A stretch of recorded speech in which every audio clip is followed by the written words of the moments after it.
Obama gave out a bio for years that stated he was born in Kenya, and Michelle Obama has publicly called Kenya his home country. Obama has also posted an image of a birth certificate on the White House website that has been shown by professional investigators to be an obvious fraud. Most federal jobs require an official birth certificate. However, for Congressman McClintock, an ad in a newspaper is close enough for the commander-in-chief of the most powerful country on earth, even though these can be easily produced by relatives to aid in obtaining citizenship for babies born elsewhere. There are several reasons that Obama's background needs to be fully investigated by Congress. The problem is that our corrupt Quisling-Congress has no respect for the voters and does not have the backbone to stand up to Obama. He stated he was born in Kenya.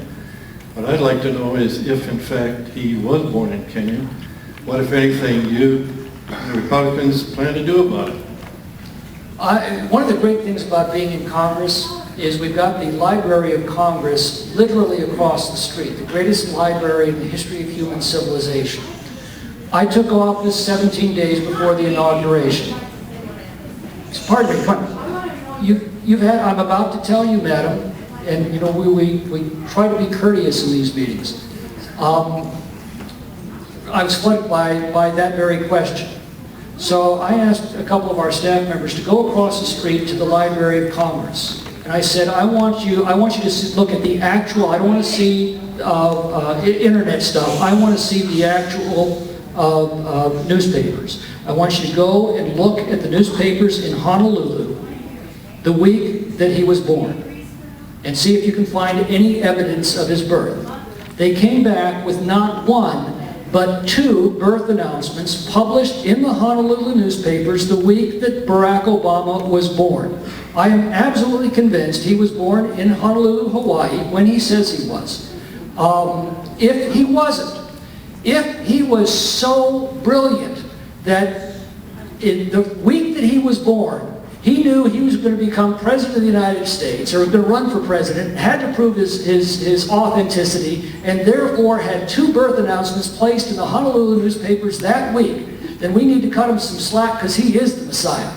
And let me make one other statement, because I think that this is a very damaging debate. Not only because I think that the evidence is overwhelming.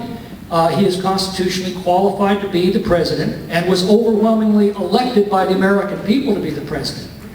But it is not Barack Obama who is the issue. The issue is the policies of Barack Obama that have utterly decimated our economy and are destroying our country.